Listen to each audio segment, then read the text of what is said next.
Bonjour et bienvenue à votre émission sportive régionale Sport 9 Laval. Émission qui vous fait découvrir le milieu sportif lavallois et où l'on aborde le sport différemment. Cette semaine, on vous présente la deuxième athlète que l'on suivra tout au long de sa saison, Anna Louisa, une athlète du membre de l'équipe élite en volleyball du Québec. C'est bien ça? Oui. Bonjour.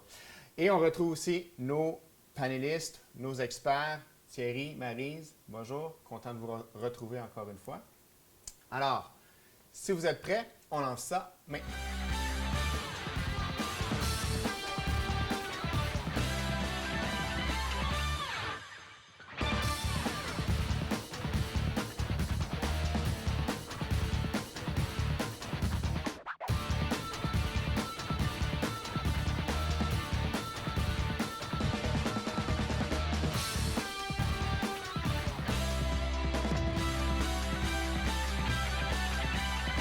Anna Louisa, membre de l'équipe élite du Québec en volleyball, tu pratiques ce sport-là depuis combien de temps? Je commence ma 7e année de volleyball. Donc, et tu es, Ouais. t'as quel âge maintenant? J'ai 18 ans. Donc, tu as commencé à l'âge de 11 ans, j'imagine, au niveau scolaire? Exact. Au niveau du secondaire 1. J'en ai fait un peu avant, quelques pratiques ici et là dans les écoles primaires, mais j'ai recommencé avec l'équipe de mon collège Regina Sumta, l'équipe secondaire. Puis c'est là que ça a commencé mon histoire avec le volleyball. Qu'est-ce qui t'a amené à choisir ce sport-là? C'est beaucoup mon héritage familial. Ma mère, elle a joué professionnel de volleyball en Europe, donc pour la Roumanie, équipe nationale et pour plusieurs clubs. J'ai toujours été dans le milieu, j'ai toujours vu ses trophées à la maison, j'ai toujours voulu y toucher un peu. Là, j'ai dû choisir. Mon père a fait de l'escrime, ma mère du volleyball. Mais j'ai toujours plus aimé les activités d'équipe, vraiment la solidarité, fait que j'allais pour le volleyball. Exactement. Donc, les réalités ne sont pas les mêmes. Hein? On a un sport d'équipe versus le sport individuel au niveau de l'escrime. Donc, c'est une dynamique la dynamique d'équipe, c'est quelque chose qui t'intéressait un petit peu plus, qui te rejoignait un peu plus. La chose, c'est beaucoup plus challengeant parce que j'ai beaucoup travaillé sur moi-même dans des moments. Exemple, je fais aussi du volleyball de plage où il faut beaucoup plus contrôler le mental, justement. Et c'est beaucoup plus difficile parce qu'on est à deux, mais en équipe, il y a des nouveaux challenges qui viennent avec ça parce qu'il faut un peu savoir gérer les personnalités différentes et comment elles ressortent quand il y a beaucoup de pression dans un match important. Et ça demande beaucoup de coordination entre toi, ton jeu, mais aussi le fait que c'est ton équipe qui gagne et pas toi si tu fais un beau point. Donc, cette dynamique-là au niveau de l'équipe, c'est quelque chose qui t'a amené à comprendre beaucoup sur toi, ce que je comprends bien, puis de voir à gérer. Est-ce qu'on peut te considérer comme un leader dans l'équipe? Je dirais que oui. Mais je suis la leader enthousiaste. Je suis toujours celle qui va être contente, puis crier, puis avoir du fun. Mais oui, j'ai souvent joué quand j'étais jeune pour des équipes où il y avait des filles qui étaient en majorité beaucoup plus vieilles que moi. Et ça m'a amené à toujours essayer de faire ma place. Mais là, présentement, je suis parmi les vétérantes au Cégep de Bois-de-Boulogne. Alors, je dois montrer aux recrues maintenant comment prendre un rôle de leader dans l'équipe. Et je pense, ouais. Donc, c'est quelque chose qui t'a amené à grandir au niveau personnel aussi, pas juste comme au niveau de l'athlète, au niveau de la joueuse de volleyball, mais au niveau personnel aussi. Oui, vraiment. Qu'est-ce que tu dirais est peut-être l'élément que tu as le plus apprécié, ce que ça t'a le plus amené, cette progression dans ton sport dans les 7 dernières années? Je ne vais pas cibler l'élément parce qu'il y en a deux qui viennent vraiment main en main, puis c'est la discipline, en ce qui vient à la traite de la pratique de n'importe quel sport, vraiment. Mais la discipline par rapport à mon sport, en même temps que, je dirais, la patience d'avoir un sport d'équipe. Et les deux ensemble ont été des deux grands atouts dans ma vie. Je n'avais pas nécessairement les deux avant de commencer le volleyball. Alors, ouais. Donc, j'imagine que entre 11 ans et 18 ans, on mature, on change beaucoup. Exactement. On passe à travers bien des choses au niveau personnel, au niveau une maturité émotive, émotionnelle, mais aussi une maturité physique, j'imagine, à travers de ce time frame-là. Nécessairement. Comme on disait déjà dans une autre émission, la croissance, le fait de devenir une femme aussi, ça a beaucoup d'impact pour les athlètes féminines. Donc, d'apprendre à gérer ça, c'est pas toujours évident non plus. Ça, c'est quelque chose que tu as vécu, j'imagine, en étant plus petite fille, là, passer à travers le cheminement de la croissance, puis l'entraînement, ça demande des ajustements. Donc, ça, c'est une chose à considérer. J'imagine ça au niveau on a déjà parlé aussi des blessures de croissance, de la surutilisation. pratiquer un sport pendant 5, 6, 7 ans, ça doit être aussi, ça doit amener des réalités au niveau des blessures qui sont différentes je dirais, des athlètes de loisirs où on pratique de façon moins intensive un sport comme ça. C'est sûr que rendu à un certain niveau compétitif, ne pas se blesser, c'est un peu un rêve. On souhaite que ça n'arrive pas, mais on veut pas. Il arrive des situations où c'est pas nécessairement de notre faute non plus. Là. On parle de sport d'équipe, justement. Il faut gérer le monde qui est autour de soi. C'est beau de réceptionner le ballon, réceptionner son saut, mais si l'autre à côté s'en fâche puis tombe dessus, on peut pas toujours le contrôler. C'est des choses qui arrivent malheureusement dans le sport. La croissance vient jouer aussi au niveau des blessures. Il y a des blessures qu'on ne peut pas toujours éviter malheureusement. Donc, oui, c'est à prendre en considération. C'est de voir comment on réagit par rapport à ça. Puis elle a dit l'important là-dedans, c'est de rester discipliné puis de faire les bonnes choses au bon moment pour justement bien progresser dans notre sport puis dans notre blessure, malheureusement, s'il y en a une. Oui, elle a parlé de discipline, elle a aussi parlé de patience aussi, hein, puis le traitement, j'imagine, la réhabilitation aussi, ça demande. Est-ce que tu as connu des moments, tu as connu des blessures au niveau de ta oui. progression? Ouais. J'ai eu plusieurs blessures. J'ai un problème au niveau du dos que j'ai travaillé au cours de ma jeunesse, surtout là, en secondaire 3-4. Mais ma blessure importante a été l'année passée, une foulure à la cheville, une grade 2 assez avancée. Et j'ai manqué, c'était le premier match des provinciaux, 18 ans et moins. J'ai manqué ma saison complète de 18 ans et moins, donc les provinciaux, les nationaux qui étaient à Calgary. J'ai manqué les élections pour les équipes du Québec. Donc, il y a eu comme un gros... Ça s'est vraiment tombé un très mauvais moment dans ma saison. Puis, mais tu sais, j'ai su me réhabiliter. Merci à la Clinique Évolution, ils m'ont beaucoup aidé. Et tu sais, je suis revenue sur mes pas, puis j'ai recommencé. Et j'ai décidé de laisser faire. J'ai eu une saison très mauvaise avec l'équipe du Québec. Ils m'ont finalement prise par mes antécédents avec l'équipe du Québec. Mais je n'étais pas réhabilitée, je sautais beaucoup moins haut. Alors, ma confiance était vraiment, vraiment dans le plancher parce que je jouais pas à la hauteur de mes attentes et j'ai pas pu être sélectionnée sur l'équipe nationale junior cette année-là. Et alors, c'est ça, ça a été très dur, mais en rentrant au cégep, j'avais vraiment passé l'été à faire seulement du physique, à me remonter, tout ça. Puis quand je suis rentrée au cégep, je me suis dit, c'est une nouvelle page. J'ai recommencé à zéro, puis comme de fait, ça a vraiment bien été, ma première année collégiale, 3, ouais. Ça a remonté un peu sa confiance. Exact, ouais, c'est sûr qu'on parle beaucoup de performance, puis la confiance chez un athlète va jouer beaucoup sur le niveau de performance, sur ce qu'on va être capable de donner sur le terrain. Mais en dépit des blessures que je peux avoir, si j'ai confiance en mes moyens, en mes habiletés, ça va avoir nécessairement un impact. Puis ça va se démontrer dans un environnement d'équipe aussi. Souvent, ça prend 2, 3 joueuses qui ont une confiance, qui vont insuffler la confiance dans l'équipe pour que justement on ait un peu une progression de la performance d'équipe. J'imagine que tu as suivi le parcours olympique du programme masculin. Comment tu as vécu ça de ce côté-là? Bien, c'est sûr que la défaite a été coup de cœur en fin de compte, mais donc depuis le début de l'année, nous on savait, les filles au Québec, bien, justement toutes les équipes du Canada, on savait que notre équipe masculine allait faire de très belles choses cette année. On a vu en perspective ce qui s'en venait, puis surtout le coach Glenn Ho qui est une inspiration pour tout le monde. Alors j'ai suivi ça avec beaucoup d'enthousiasme, mais aussi la défaite à la fin, mais quand même ça a été une très belle saison pour eux.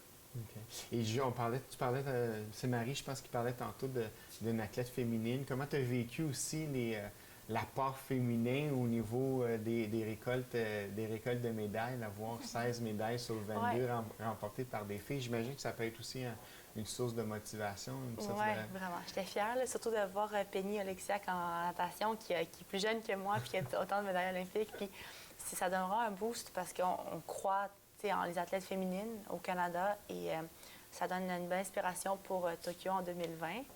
Donc, ouais. Est-ce que pour toi, ça reste un objectif qui est atteignable, les Olympiques? Oui, définitivement. Si je me mets à travailler comme il se doit, je garde la discipline et la routine qu'il me faut, ouais. Donc, c'est simplement d'apporter ça à un autre niveau. J'imagine qu'au niveau de la préparation physique ou des traitements, des choses comme ça, de la préparation mentale, ça peut être aussi des éléments qu'on a à simplement peut-être mettre en place puis à mieux spécifiquement utiliser pour se préparer à atteindre ces niveaux-là. Je te souhaite d'aller chercher, d'aller réaliser cet objectif-là, ce rêve-là. Merci. Anna-Louisa, tu parlais d'avoir vécu des difficultés avec une blessure, un mauvais moment, comme quoi les blessures sont toujours au mauvais moment. Mais si tu me parlais peut-être un petit peu de ton parcours dans les dernières saisons, les dernières années au niveau de tes compétitions, qu'est-ce qui s'est passé? Comment ça s'est passé? Qu'est-ce que tu as vécu? Outre cette mauvaise période-là, tu as dû vivre des bons moments aussi? Oui, effectivement, depuis la blessure, donc en fait au tournoi national où l'équipe du Québec a participé, on est arrivé, si je me rappelle bien, c'était pas un très bon résultat, je pense que c'était la 6e position. On a perdu comme finale de consolation pour la 5e contre l'Alberta, je m'en souviens. Mais c'est tout de même un bon résultat, 6e sur 12 équipes au Canada. Pour le Québec, c'était un assez bon résultat. Et ensuite, j'ai entamé ma toute première saison de volleyball de plage. Et malgré le fait que j'étais débutante, ma partenaire était plus vieille que moi. J'avais 17 ans dans ce temps-là, mais j'ai dû jouer en catégorie 22 ans et moins. Moi qui ne connaissais rien à ce sport qui est complètement différent du volleyball intérieur, on a réussi à finir. On a moins bien performé au Québec. On est arrivé 9e au Québec, mais 13e au Canada, aux championnats nationaux. Donc, ça a vraiment mieux été en fin de saison. Il y avait comme un autre mois de préparation, ce qui était déjà le double de ce que j'avais fait avant les provinciaux. Et ensuite, j'ai entamé ma saison collégiale, 3A, qui a très, très bien été. Donc, j'ai été partante à ma première année et j'ai reçu le prix de la RSEQ de la recrue de l'année pour le réseau, en fait, le sport au Québec en volleyball. Et nous avons fini 2e dans la province après une défaite dont on n'aborde plus le sujet depuis, en finale provinciale contre Québec. Mais ça a vraiment été rempli de très belles expériences. On a eu un camp d'entraînement en Floride à l'hiver. C'est toujours apprécié, c'est la Floride, mais le côté volleyball, jouer contre des équipes des États-Unis, ça a vraiment été un up. Aussi cet été, j'ai fait de l'équipe du Québec élite. On a été à un tournoi High Performance aux États-Unis, en Floride encore. Je suis allée 2 fois dans l'année.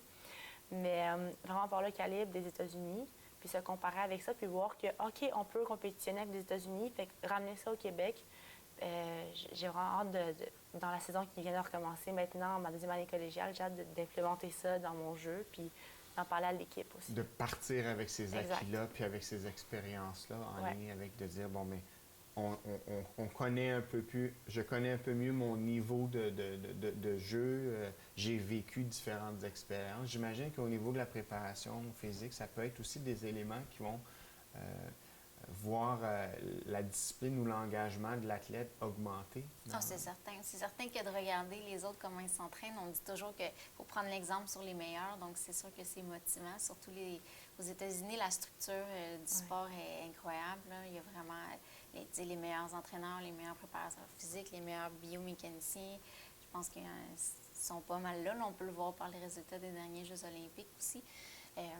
C'est sûr que ça doit être vraiment une inspiration. Est-ce que tu as eu la chance de voir un peu comment eux ils travaillaient en salle, en préparation physique, tout ce qu'ils font à côté de l'entraînement? Mais en fait, non pas techniquement parce qu'on était là pour la compétition, mais j'ai parlé à quelques entraîneurs et on m'a envoyé des vidéos YouTube de leurs entraînements. Là, je les ai vus, puis j'étais genre, ah, OK. Tu sais, il y a des affaires qui se font. C'est vraiment des exercices, exemple, en salle de musculation, des exercices qui sont tellement étranges que je verrais personne faire ça à l'habitude, mais c'est vraiment pour le mouvement du volleyball. Puis mon entraîneur aussi, collégial, il s'est tellement investi là-dedans, il fait beaucoup de recherches.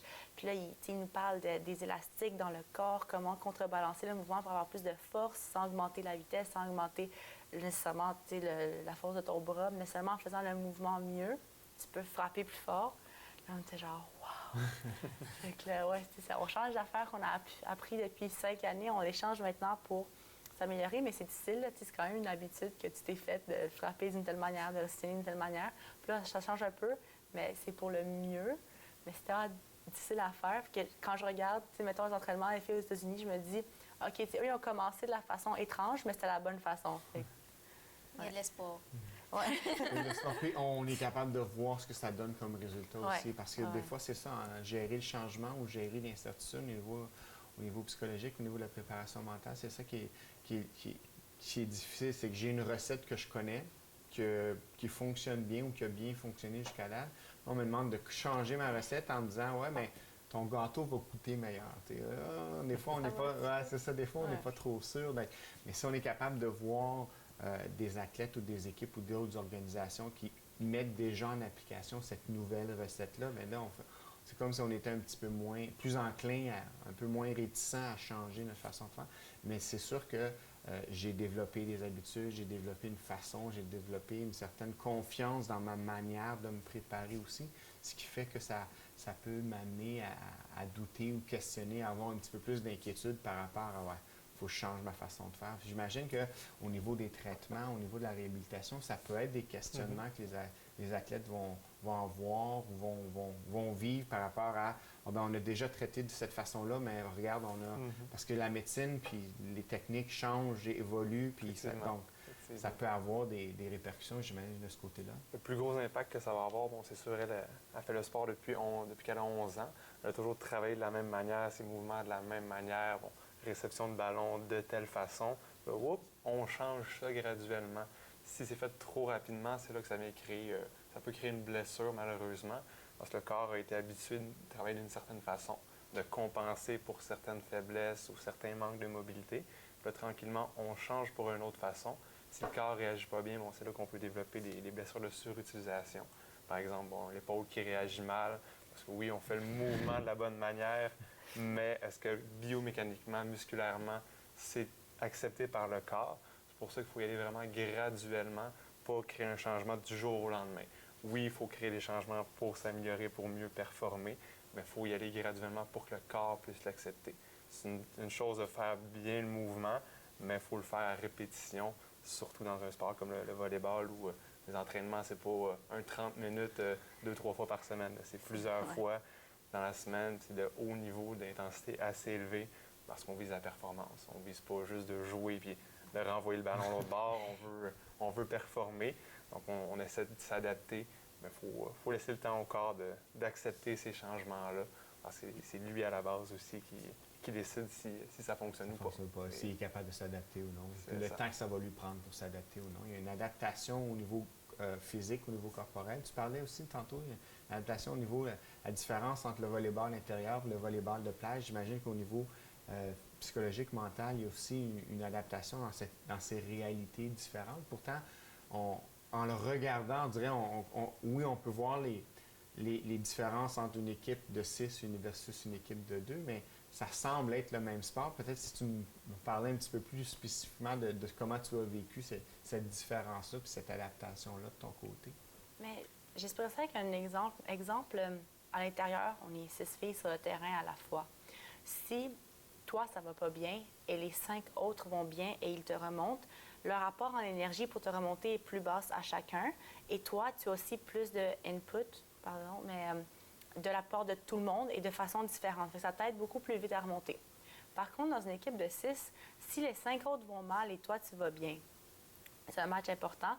Ça demande énormément d'énergie pour essayer de remonter ton équipe. Puis ça ne devrait pas exister d'une personne remonte l'équipe parce que c'est vraiment un jeu d'équipe. Il faut que tout le monde se fasse mutuellement, mais ça arrive et ça m'est déjà arrivé. J'ai déjà vécu quand toute l'équipe était vraiment morale très bas, puis il fallait essayer, puis ça ne marche pas tout le temps. Par exemple, l'équipe de 2, quand ça va bien, tant mieux, tu as moins de chance, tu as juste 2 filles, tu n'as pas 6, tu as moins de chance que ça aille mal. Mais quand une des 2 va mal, l'autre doit absolument l'aider. Tu n'as pas de changement, tu as un seul temps mort, puis quand il est passé, il est passé. Et puis c'est très vite les switches. La balle va de l'autre côté, la fille, ça va servir. Tu as peut-être un 15-20 secondes où ta partenaire doit te dire quelque chose, où toi, tu dois te ressaisir et ne plus rater de balle, faire ta job de la bonne façon et te remettre dans la game. Ça va très vite, le volleyball. C'est un point à la fois. Puis oui, c'est des longs sets, mais quand même, si tu perds une avance, ça te rentre dans la tête, puis ça peut créer justement que tu perdes le set. Donc vraiment un sport qui se ressemble, mais qui a une dynamique complètement différente en volleyball intérieur et de plage. Ouais. Merci. Anna-Louisa, qu'est-ce qui s'en vient pour toi dans la prochaine année? On a regardé un peu ton parcours, on a regardé un peu ce que tu as vécu dans les dernières années au niveau des compétitions, mais là, pour toi, ce qui s'en vient cette année, qu'est-ce qu'on vise? C'est sûr, avec la saison collégiale, je vise première place provinciale et au moins un top 5 canadien avec l'équipe de Bas-de-Boulogne, justement, au cégep. Mais surtout, dans l'équipe, moi, je vise personnellement de devenir un leader pour tous nos recrues. La moitié de notre équipe est littéralement composée de recrues. Alors, des filles viennent de différentes écoles secondaires qui ne connaissent pas nécessairement le niveau collégial.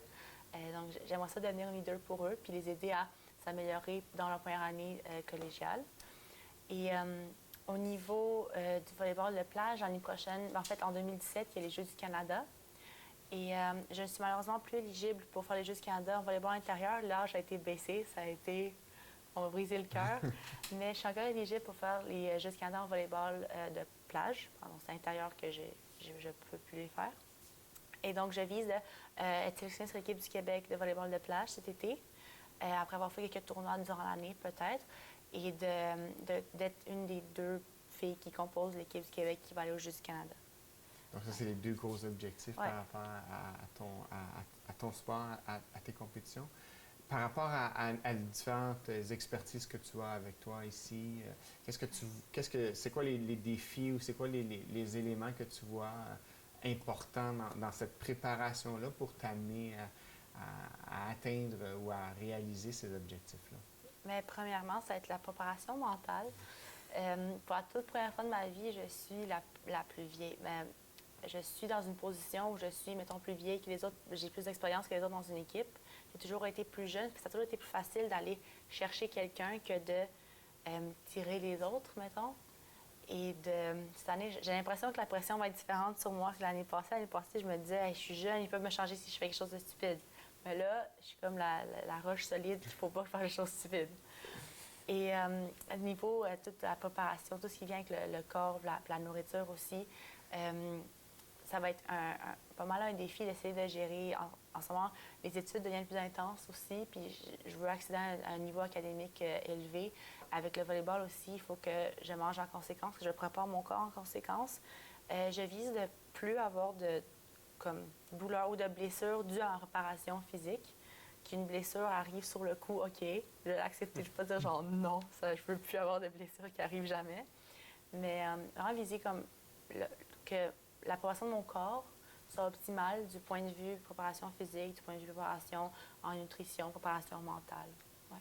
Donc, à ce moment-là, c'est encore là des défis qui sont importants pour nous. C'est sûr que ça va nous faire plaisir de pouvoir travailler avec toi en ce sens-là.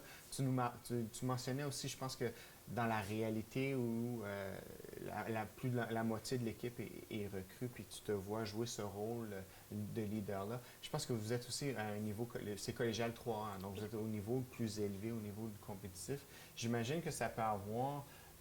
c'est sûr qu'au niveau de la préparation mentale, de la performance amène une certaine pression. Hein.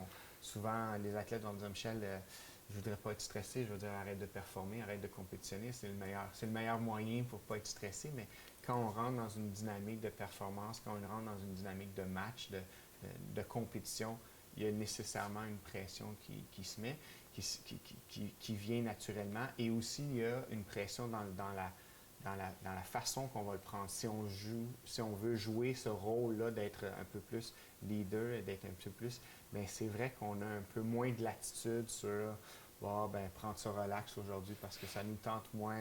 On voit qu'on a un impact sur les autres membres de notre équipe. Donc, c'est sûr que ça va rajouter aussi une certaine pression. Mais je pense que dans l'expérience que tu as, les 7 années que tu as vécues, tu as certainement eu un bagage qui va t'amener aussi à pouvoir prendre ce lead-là. Puis, tu as eu à travers ça des leaders qui se sont placés devant toi. Tu as eu différents capitaines, différents entraîneurs, différentes personnes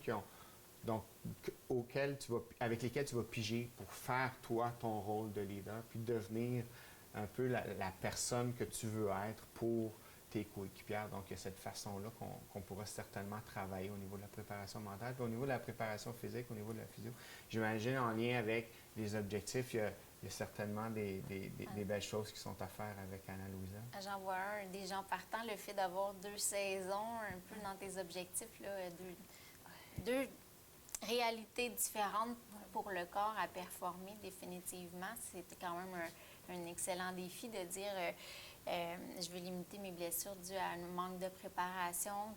Tu l'as nommé tout à l'heure, la discipline, la rigueur vont être vraiment importants là-dedans. Donc, ça va être un bon défi de travailler avec toi là-dessus cette année.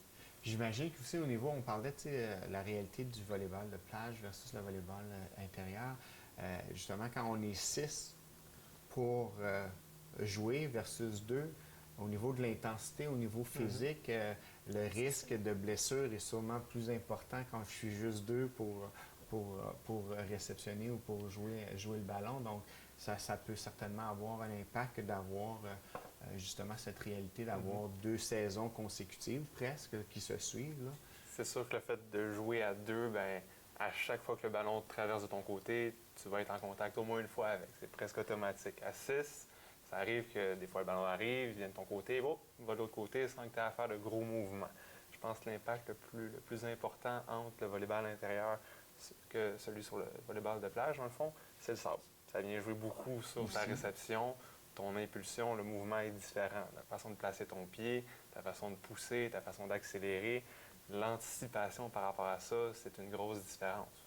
On va regarder le volleyball de plage souvent, on se ramasser au sol pour réceptionner, il faut que je m'enlève rapidement parce que le ballon revient tout de suite après. Tandis que le volleyball intérieur, on est 6 sur le terrain, je n'aurai pas à aller chercher un ballon dans la majorité du temps à 10 pieds en avant de moi. Il y a quelqu'un d'autre qui est déjà là, qui est prêt à faire son travail.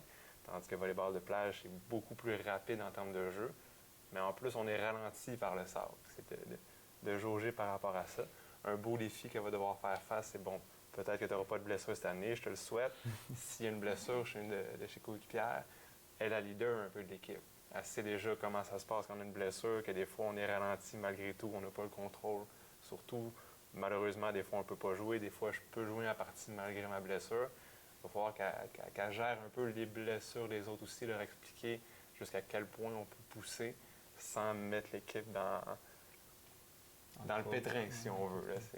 C'est un peu des petits défis qu'elle va devoir faire face cette année, mais je pense que tranquillement, elle va être prête pour ça. Oui, puis tu m'allumes sur quelque chose, Thierry. C'est sûr que dans, justement, il y a le rôle de leader que je prends. Il y a, oui, tu sais, il y a la gestion des autres, hein, il y a la gestion des découragements, des démotivations dues à une contre-performance ou dues à une blessure. Donc, ça rajoute à ma pression, à mon stress que quand je prends ce rôle-là, j'ai nécessairement d'autres éléments à considérer que uniquement ma performance, ma préparation. Quand je veux m'impliquer, quand je veux prendre un peu le lead au niveau de mon équipe, bien, il y a des choses qu'il faut que je sois en mesure de transmettre puis de consolider au niveau de mes coéquipières. Puis les blessures ou les contre-performances peuvent certainement être ce type d'élément-là par rapport à ça. Donc, écoute, ça nous fera plaisir et on est bien content de pouvoir travailler, te suivre à travers ta prochaine saison puis de regarder ce qu'on pourra t'apporter dans ce sens-là. On te souhaite d'atteindre tous les objectifs que tu nous as mentionnés, puis ça va nous faire un grand plaisir de travailler avec toi.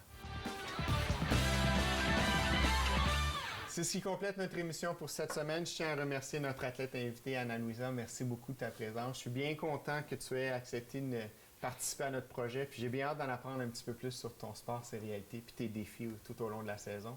Merci. Merci à mes collaborateurs, mes experts, Thierry, Maryse, encore une fois, très intéressant. Bien hâte de voir ce qu'on pourra faire, comment on travaillera avec Anna-Louisa toute cette saison. Vous voulez en savoir un petit peu plus sur nos émissions, sur nos athlètes, je vous invite à aimer la page Facebook de la TVRL ou encore à nous suivre sur notre fil Twitter en vous abonnant à @Sport9Laval. De cette façon, vous serez à l'affût des derniers événements et ça vous permettra de mentionner vos commentaires et vos encouragements à notre équipe, à nos athlètes. Au nom de cette équipe, je vous remercie, je vous souhaite une bonne semaine, je vous dis à la semaine prochaine.